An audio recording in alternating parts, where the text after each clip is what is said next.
썼고 또 훌륭한 곡조를 만들었습니다. 매우 와닿는 여러분의 감성을 자극하고 호소하는 그런 가사요 곡조입니다. 귀한 찬양 감사합니다. 사도 바울은 로마서 9장 읽은 오늘 본문 말씀 14절부터 18절까지 내용은 하나님의 일하심과 구원하심은 매우 정확하고 분명하다라는 것입니다. 그 하나님의 구원하심과 일하심이 정확하고 분명하다라고 할 때 그 기준은 사람들의 가치와 사람들의 기준에 의해서 판단되는 것이 아닙니다. 하나님의 구원과 하나님의 일은 우리가 헤아릴 수가 없습니다. 우리의 이성으로 용납이 되지 않습니다. 그럼에도 불구하고 성경은 우리의 이성에게 하나님의 일하심에 대하여 설명을 해줍니다. 그리고 정확하게 이해를 돕도록 상세하게 말씀을 기록해 주시고 그리고 우리의 이성에 호소하고 우리를 설득하십니다. 그런데 하나님의 설득하심에 대하여 우리의 자아와 우리의 가치관과 세상의 기준으로 그것을 판단하려고 하면 전혀 이해가 되지 않습니다. 그래서 오늘 우리가 함께 읽은 본문 말씀은 특별히 그런 내용이기 때문에 여러분들이 갖고 있는 가치와 기준과 세상의 판단으로 이 말씀을 받으면 전혀 이해가 되지 않을 겁니다. 그럼에도 불구하고 여러분의 마음 중심이 하나님의 구원과 하나님의 일은 그분의 계획과 그분의 의도대로 움직여진다 라고 믿으면 이 말씀이 엄청난 감격과 기쁨을 여러분에게 주실 겁니다. 그래서 따라합니다.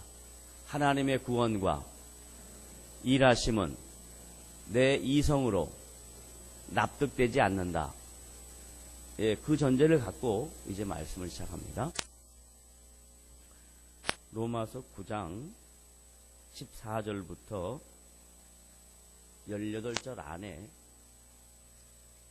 성경에 매우 중요하게 거론된 그리고 하나님께서 사용하신 두 인물이 나옵니다. 한 사람은 모세입니다. 그리고 한 사람은 애굽 왕 바로입니다.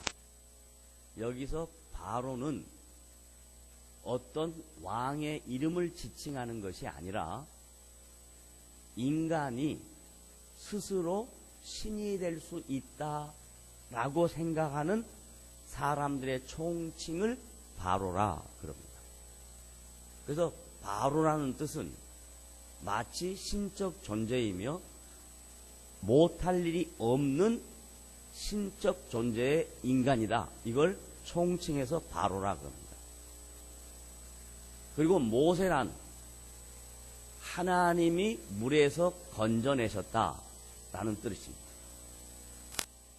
그 모세라는 이름 안에 하나님이 물에서 모세를 건져내실 때 그를 통해서 이루실 하나님의 구원과 하나님의 일과 하나님의 뜻이 있다 이 말이고, 바로는 하나님과 전혀 관계없이 내가 능력과 그리고 나의 경험과 나의 지식과 내가 갖고 있는 모든 것을 총동원해서 이 세상에서 하나님이라는 신적 존재의 필요를 느끼지 않고 내가 신처럼 살 수 있다라고 생각하는 부류를 바로라 이렇게 얘기해요. 그래서 하나님께서 로마서 9장을 통해서 모세의 인생을 통해서 하나님의 하나님 되심을 어떻게 드러내셨는가 하는 것을 로마교회 성도들에게 설명하고, 바로의 인생에게 하나님이 어떻게 일하셨는가 하는 것을 대조해서 설명을 합니다. 먼저 모세에 대한 얘기입니다. 하나님께서 모세를 긍휼히 여기셨다 그럽니다. 따라합시다. 하나님께서 누구를요? 모세를 어떻게? 긍휼히 여기셨다. 그러면 이 긍휼이라는 단어를 우리가 이해하고 있는 단어로 해석하면 하나님이 모세를 긍휼히 여기신 것에 대한 이해가 부족합니다. 일반적으로 우리가 긍휼하다라고 하면 대부분 이런 표현입니다. 참 안 됐구나. 불쌍하다. 이게 긍휼입니다.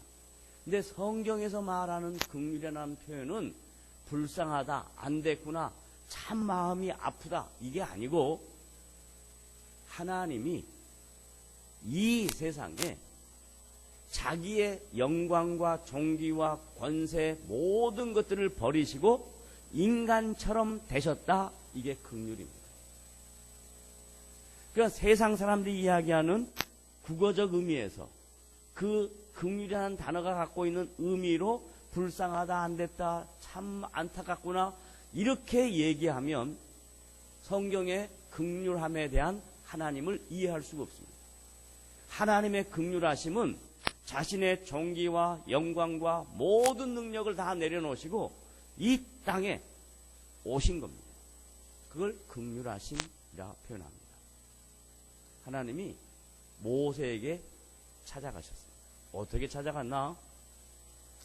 아브라함에게 약속한 약속을 이루시기 위해서 찾아갑니다. 따라합시다. 하나님께서 모세에게 찾아가신 것은 왜 갔다고요? 아브라함에게 약속한 약속을 이루시기 위해서 찾아갔어요. 아브라함에게 뭐라고 말씀하셨냐면 너의 자손을 많게 하겠다. 그리고 너의 자손을 통해서 모든 민족이 구원을 얻게 될 것이다. 이렇게 말했어요. 그러니까 하나님이 아브라함에게 찾아간 것은 아브라함을 구원해내는 것도 목적이지만 아브라함을 통해서 주변에 있는 사람들을 구원해내시는 것이 목적이었어요. 그래서 이제 시간이 아브라함부터 시작해서 모세까지 오면 약 500년이라는 시간이 흐릅니다. 모세가 태어났습니다.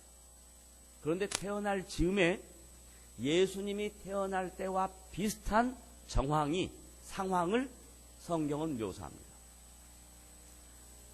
바로 왕이 이스라엘 백성들의 힘이 강해지고 이스라엘 백성들의 사람의 수가 많아지니까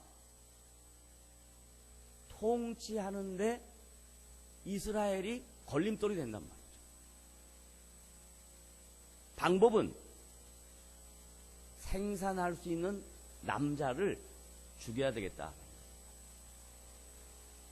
그래서 그 계략을 어떻게 사용하냐면 이스라엘 산파들, 애기 받는 사람들을 불러다가 여자아이면 살리고 남자아이면 어떻게 해라? 죽여라. 그런데 이 이스라엘 히브리 산파들이 그 바로의 명령을 거역합니다. 그래서 어떻게 자기의 책임을 물을 때 빠져나가냐면 이스라엘 산모는 건강해서 내가 애를 받으러 가기 전에 먼저 애가 나와버려서 내가 죽일 수가 없었다. 이렇게. 하나님은 히브리 산파에게도 은혜를 베푸시고 그리고 당신이 약속하신 약속을 이루기 위해서 이스라엘 백성들의 수를 강대하게 합니다. 그 가운데 모세가 태어났습니다. 근데 이 모세를 출산한 어머니가 계속 데리고 있을 수가 없습니다. 집에서 아이 울음소리가 나면 그 아이가 남아인가 여아인가 확인하게 되기 때문에 데리고 있다가 이 모세를 살리기 위해서 그 엄마의 모정으로 갈대 상자에다가 어린아이를 넣어서 어떻게 해서든 히브리 남자인지 아닌지 알지 못하니까 누가 발견하든 생명만을 유지했으면 좋겠다 하는 마음으로 갈대 상자에 아이를 넣어서 나일강에 내려놓습니다. 그것을 봅니다. 그리고 기가 막힌 정황이 애굽의 공주가 나일강가에서 목욕을 하다 갈대 상자를 발견합니다. 여러분들이 지금 이렇게 제가 스토리텔링 하는 것처럼 말하는 것을 들을 때, 아, 그런 일이 있었구나, 이렇게 생각하면 안 돼요. 하나님은 당신의 일을 이루실 때 얼마나 세밀하게 당신의 일을 이루시는가를 설명하기 위해서 제가 스토리텔링을 하는 거예요. 얘기로 만들어서 설명을 해드리는 거예요. 애굽의 바로 왕의 공주가 나일강에서 목욕을 하다 갈대 상자를 발견하고 그 안에 뭐가 들었는지 궁금해서 보니까 남자아이가 있는 거예요. 그래서 그 남자아이를 생명을 보존케 하고, 그리고 그 남자아이를 양육할 때 유모를 드리는데 아이를 갈대 상자에 버리고 그 아이가 어떻게 되는가 보러 간 친엄마가 다시 모세를 양육합니다. 유모로 양육을 합니다. 여기서 매우 중요한 의미가 숨어 있습니다. 아이를 양육할 때 아이가 아무것도 모르는 것이라고 생각하면 잘못된 거죠. 잘 생각해 보세요. 어린아이에도 영이 있습니다. 인지를 못해도 영적으로 하나님이 아이에게 은혜를 입히면 이 아이가 영적으로 반응합니다. 아이를 어릴 때부터 하나님이 어떠신 분이신가를 가르칩니다. 그러니까 유모에게서는 하나님을 배우고 애굽의 바로의 공주에게서는 애굽의 모든 학문들을 배웁니다. 그리고 마치 바로 왕의 자리에 갈 수 있는 그런 상황으로 지금 펼쳐집니다. 40세의 인생이 되었습니다. 보편적으로 나이 40 정도 되면 누구나 다 제2의 자기의 정체성이 무엇인가를 확인하는 자리입니다. 그걸 제2의 사춘기라 이렇게 해요. 다른 말로 말하면 내가 내 인생을 다시 한번 살아왔던 걸 되돌아보고 앞으로 살 날들을 생각하면서 내가 무엇을 할 것인가 라고 생각하는 시기입니다. 그래서 40대에 예기치 않은 일들을 벌리는 경우가 있어요. 사업을 벌린다든지 뭐 내가 한번 나를 확인해보고 싶은 그런 마음으로 뭔가 해보고 싶은 도전의식이 있습니다. 40대 되었을 때 모세에게 놀라운 인생의 전환점이 생깁니다. 유모에게서 하나님이 어떤 분인가를 배웠고 자기 민족이 선민인 것을 확인했습니다. 그런데 자기 동족이 애굽 사람들에게 의해서 다양한 학대를 받는 거예요. 다양한 고통을 당하는 거예요. 그리고 매를 맞는 걸 봅니다. 그때 의분이 나서 그걸 보고 어떤 반응을 하냐면 사람을 쳤는데 살인하는 결과가 생깁니다. 그것도 모세가 살인자다라는 얘기가 중요한 것이 아니라 하나님께서 그런 정황들을 통해서 모세를 그 애굽이라는 세상의 최고의 학문가, 세상의 모든 힘들에게서 벗어나서 나는 아무것도 할 수 없는 연약한 존재인 것을 확인할 수 있도록 광야로 내모시는 하나님의 계획이었습니다. 자기가 살인했기 때문에 그 당시 법대로 하면 이에는 입니다. 눈에는 눈입니다. 자기도 똑같이 죽임을 당해야 합니다. 그래서 죽지 않으려고 광야로 피해서 40년 광야 생활을 합니다. 여러분 가만히 한번 생각해 보세요. 주부로 40년을 한 가정을 위해서 수고하셨으면 하루 세끼 밥하는 것이 즐겁다고 하는 주부 있으면 한번 발 들어보세요. 아무도 없을 거예요. 그 다음에 40년 직장 생활을 했으면 나는 직장 나가는 게 너무 재밌고 즐거워. 그런 사람 있으면 옆구리 한번 흔들어 보세요. 아무도 없어요. 40년이라는 일을 똑같이 반복적으로 하면, 특별히 광야에서 그 일을 반복적으로 하면 얼마나 외롭고 힘들고 지쳤겠습니까? 거기서 배운 게 뭐냐? 거기서 터득한 게 뭐냐? 따라하세요. 나는 아무것도 내 힘으로 할 수 없다. 이걸 배운 거예요. 따라합시다. 다시 한번 따라합니다. 나는 아무것도 내 힘으로 할 수 없다. 이걸 배운 거예요. 그래서 이제 완전히 요즘 표현으로 말하면 번아웃 됐습니다. 기진맥진했습니다. 그래서 어디까지 갔냐면 아유 인생을 포기했으면 좋겠다 하는 데까지 갔어요. 여러분 우리가 인생을 살면서 신앙생활하면서 아유 정말 안 풀려도 이렇게 안 풀리냐, 에이 인생을 끝내버렸으면 좋겠다 이런 생각이 들 때 그게 기회입니다. 맞다 그러잖아요.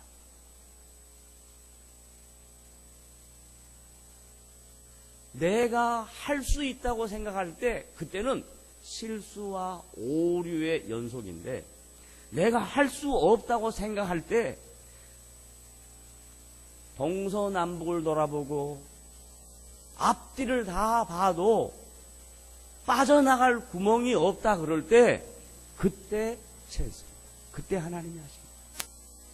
하나님은 모세를 40년 동안 광야로 몰아놓고 철저하게 번아웃되게 하시고 철저하게 기진맥진하게 하시고 내 힘으로 할 수 없다고 확실하게 인정합니다.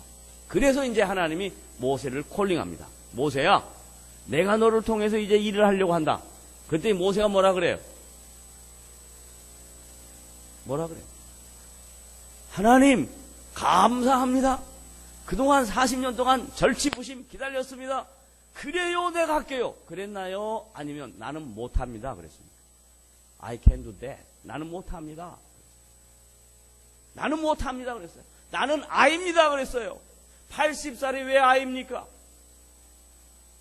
다른 말로 말하면 내 힘으로는 내가 할 수 없는 것을 40년 광야 생활을 통해서 배웠습니다. 나는 못합니다.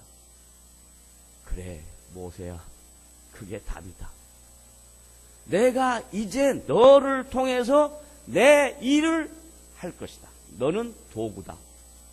신앙생활하는 우리 모두 다가 내가 하나님 나라의 그분의 영광과 그분의 나라를 위하여 도구라는 인식을 못하고 내가 하나님을 위해서 내가 뭘 하겠다고 하는 것이 우리의 보편적인 신앙입니다. 근데 하나님은 우리 신앙인들에게 뭘 요구하냐면, 야, 내 일이야 그거. 내가 알아서 할게. 너는 도구만 돼. 그런데 도구 되기가 싫습니다. 왜? 자존심이 있거든요. 왜? 내 자아가 용납하지 않거든요. 왜? 내 능력이, 왜? 내 인생을 살아왔던 경험이 그것을 수용할 수가 없게 되는 거예요. 그러면 하나님은 계속 광야의 시간으로 우리를 내몹니다. 그래? 네 마음대로 해봐라. 그러나 나는 너를 절대로 떠나지 않으며 너를 버리지 않는다. 그리고 너가 완전히 항복할 때까지, 그때까지 내가 기다린다. 그러면 항복 안 하면 어떻게 되냐? 항복 안 하다가 죽고 가는 거예요. 그러면 상급이 없는 인생이에요. 항복하고 하나님 앞에 돌아와서 하나님 당신만이 할 수 있습니다 라고 고백하고 그 뒤를 쫓아가는 인생 속에는 하나님의 나라의 상급으로 하나님께서 갚으실 것을 믿으시기를 바랍니다. 계속해서 내 힘으로 하려고 생각하면 어쩔 때는 돼요. 거기에 속지 마십시오. 그게 함정입니다. 만약에 그게 됐다라고 생각하고 그것으로 자기를 증명하면 그건 함정입니다. 거기까지밖에 못 되는 겁니다. 하나님은 절대로 여러분들을 그렇게 두지 않습니다. 왜? 우리를 구원해 내실 때 그분의 계획과 목적은 우리를 거룩하게 만드는 것이 그분의 계획이고 목적이지 우리를 사용해 먹으려고 한 것이 아닙니다. 여기서 도구라는 말은 그분의 뜻에 맞게 내가 간다라는 의미에서 도구지. 그래서 이제 모세가 80이 넘어서 자기가 아무것도 할 수 없다 그러고 내가 아이라고 하고 자기의 자존감에 대해서 다 내려놨을 때 하나님이 그의 인생을 통해서 일을 하십니다. 그런데 그 일에 엄청난 힘을 갖고 있는 세상의 가장 막강한 나라 그리고 신과 같은 존재인 바로를 딱 세워놓습니다. 이게 아이러니입니다. 이게 이해가 안 되는 일입니다. 내가 항복하고 했으면 평탄대로를 가야 될 거 아니에요? 가는 일마다 모든 것이 다 돼야 될 거, 만사형통해야 될 거 아니에요? 그런데 하나님은 거기다 딱 누구를 세워놓냐면 바로를 세워놓습니다.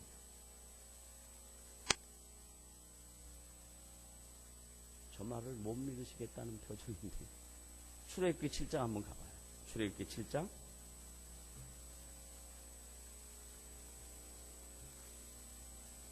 여러분이 믿는 표정으로 했으면 이거 안 봤을 텐데 못 믿는 표정을 보니까 출애굽기 7장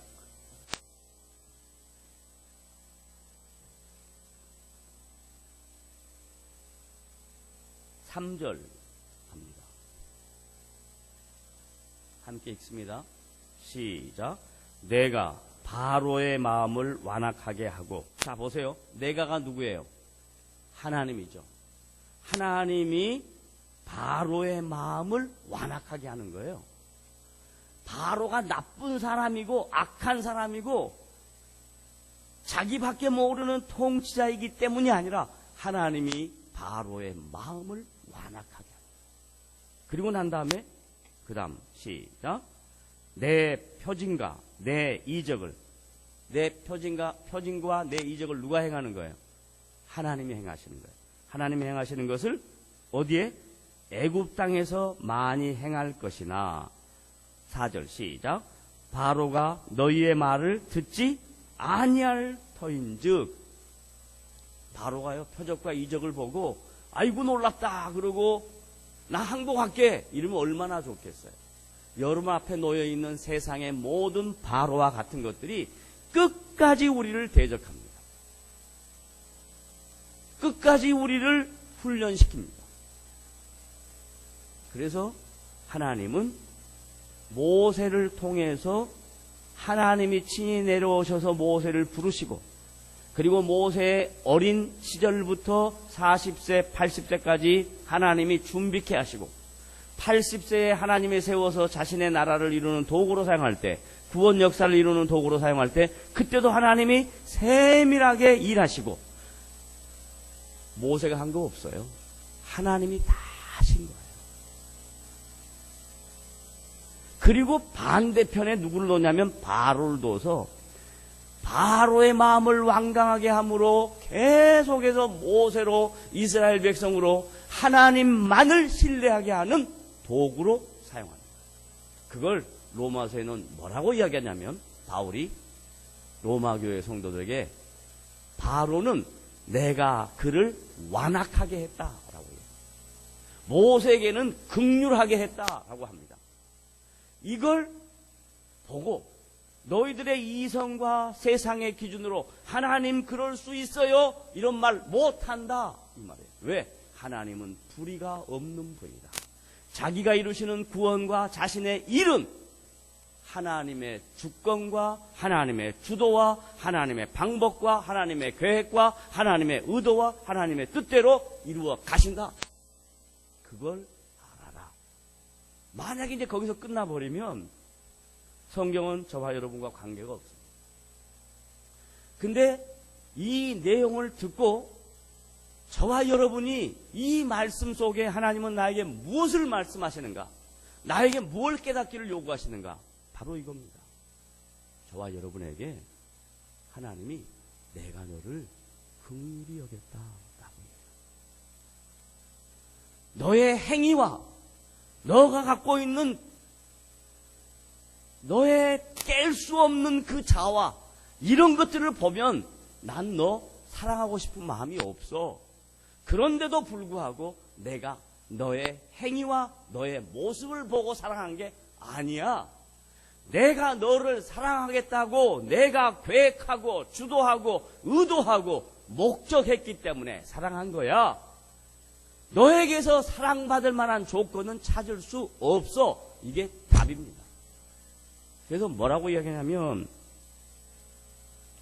하나님이 모세를 부르실 때 모세에게서 선한 것을 찾을 만한 것이 없었다라는 것을 바울이 이야기하고 모세에게 그가 한 행위의 결과로 하나님이 모세를 사용하셨다. 그게 아니라는 내용을 두 가지로 오늘 본문 말씀을 통해서 설명합니다. 로마서 9장으로 갑니다. 로마서 9장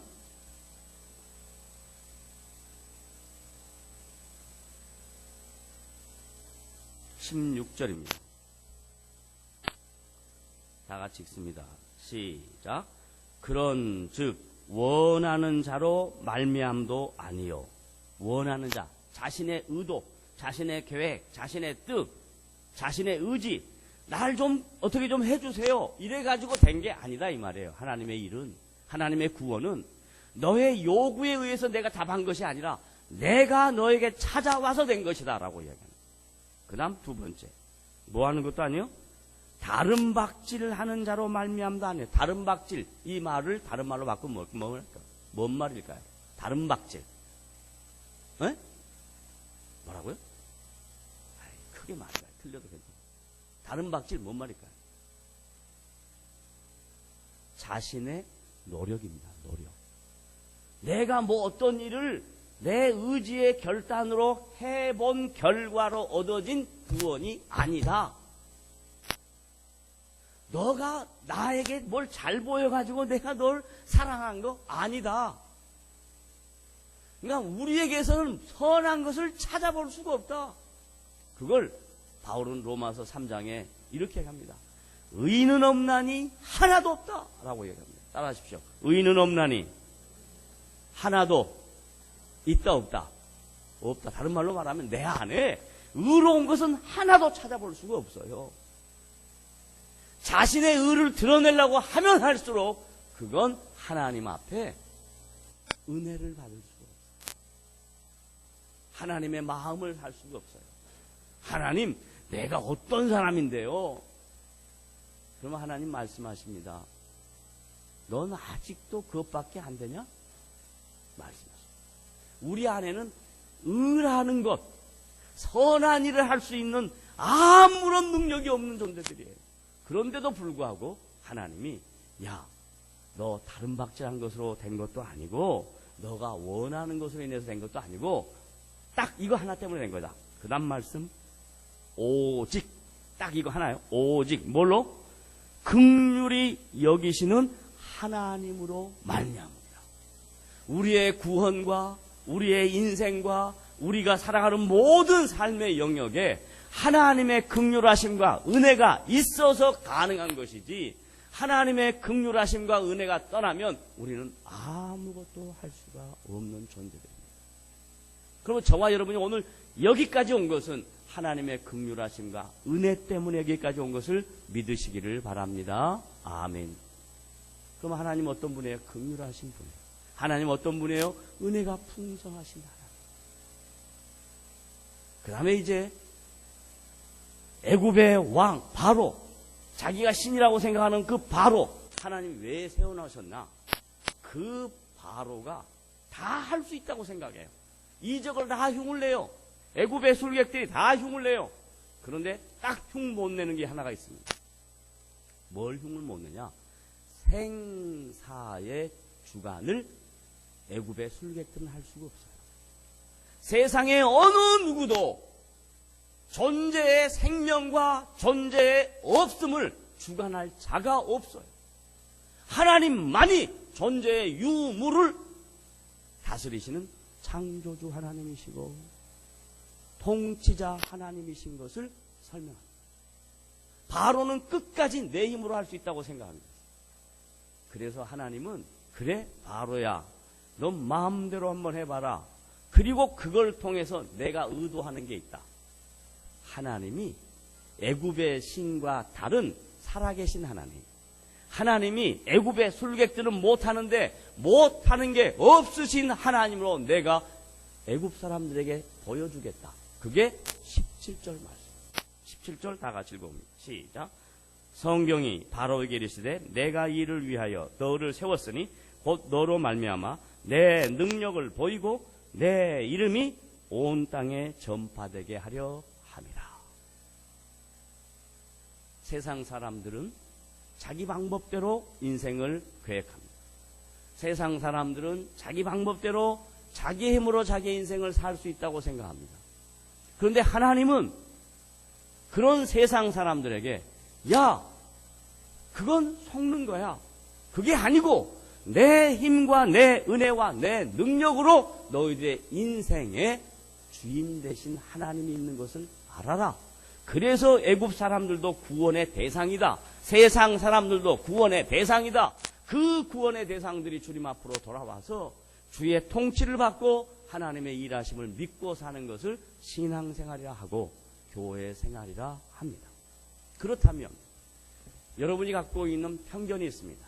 예수 믿지 않는 사람을 바라보는 편견이 있습니다. 세상 사람을 바라보는 편견이 있습니다. 자기 뜻대로 살아가려고 하는 사람들을 보고 갖고 있는 편견이 있습니다. 그 사람들에 대하여 여러분의 편견을 버리십시오.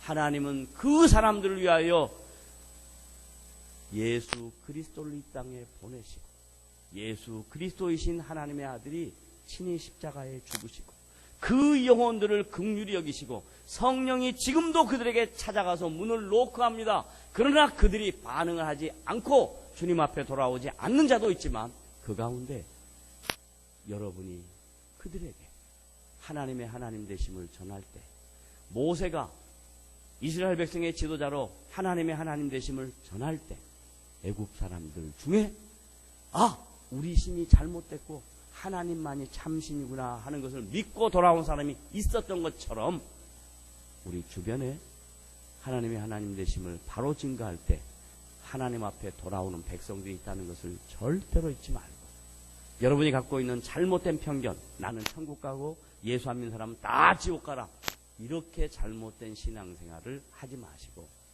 아직도 하나님을 모르는 자들을 향하여 하나님의 긍휼하심이 있다는 것을 기억하고 그들이 주님 앞에 돌아오기를 원하는 도구로 내가 세워졌다는 것을 분명하게 알아서 여러분이 하나님의 나라와 영광을 드러내는 복된 도구들이 되시기를 주님의 이름으로 부탁을 드립니다.